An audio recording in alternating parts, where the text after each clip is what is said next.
If you're over 60 and single, whether that's because of a divorce, the loss of a partner, or a season of life you didn't expect, there's a good chance you've thought something like this. Dating at this age? I don't even know where to start. Maybe it's been decades since you've been on a first date. Maybe the last time you were single, people met through friends, through church, through chance. And now, the world has changed so much that the whole thing feels foreign. And I get it. And I want you to hear this clearly before I go any further. You're not too old for this. You're not too late. And this stage of life has some real advantages that nobody's talking about.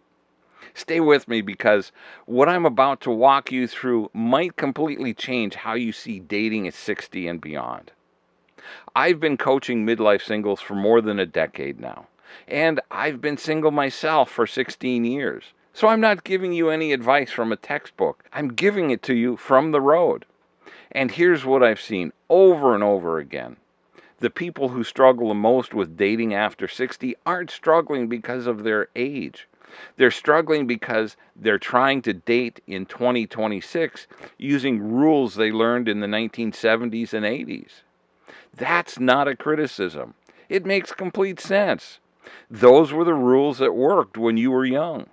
Ask someone out, go to dinner, call the next day, follow a script that everyone understood. But the world has changed.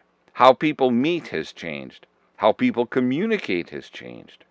And the expectations around dating and relationships look very different than they did 40 or 50 years ago. The people who recognize that and adjust, they do really well.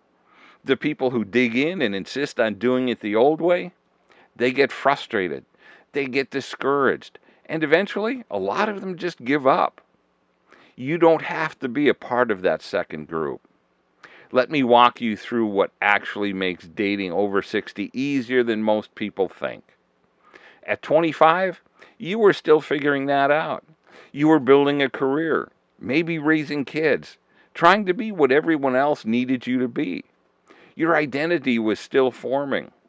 At 60, that work is done. You know what you value. You know what you're willing to compromise on and what you're not. You know what kind of life you want to live. That's not a small thing. That's a single biggest advantage that you have over your younger self. Because when you know who you are, you can finally choose a partner based on who they actually are instead of who you hope they become. At this stage of life, many of the things that used to complicate the relationships are off the table. The kids are grown. The career is settled. You're not trying to figure out where to live or whether you want a family. You can date purely for partnership, for companionship, for someone who fits your life as it is right now, not as you're trying to build it. That kind of freedom is rare, and most people over 60 don't realize they have it. I know that sounds counterintuitive. Everyone talks about the smaller pool like it's a disadvantage, but think about it this way. A smaller pool means less noise, fewer people who are serious, fewer people playing games, and the ones that are generally pretty easy to spot. The people who are actively dating at 60 are there because they genuinely want connection. They've lived enough life to know what matters.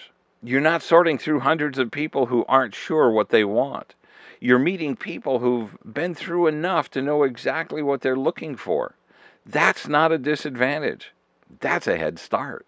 Now let me address the things that trip people up. Online dating, texting, video calls. I know it can feel overwhelming if you didn't grow up with it. And I know the stories you've heard. The scammers, the catfishing, the horror stories from friends and from the news.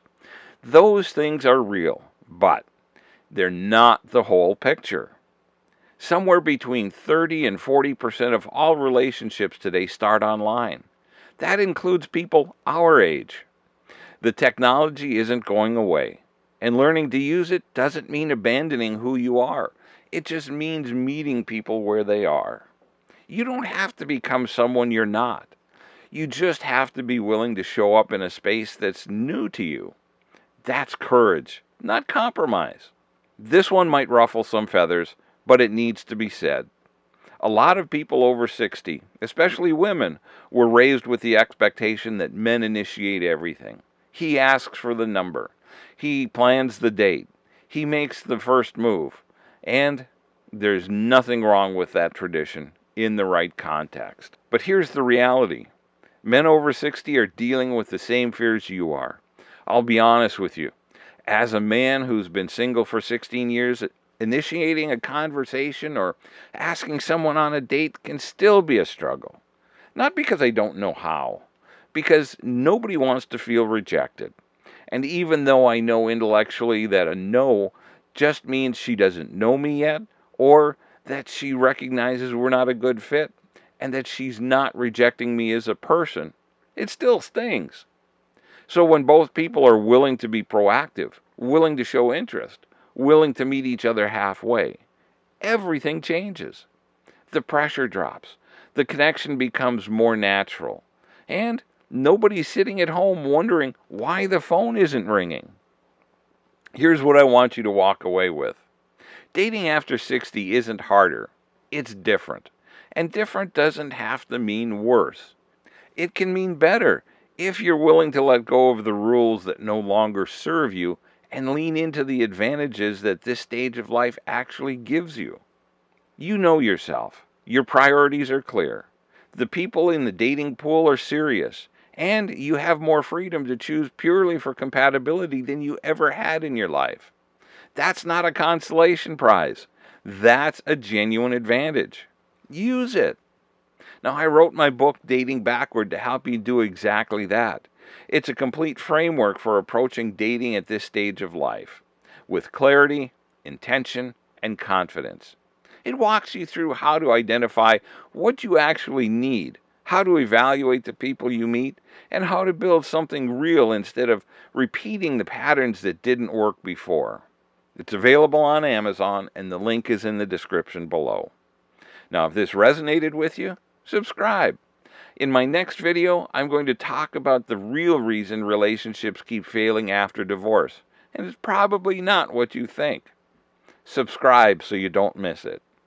And drop a comment. I want to know, what's the thing that feels hardest about dating at this stage of life? I read every one. I'll see you in the next video.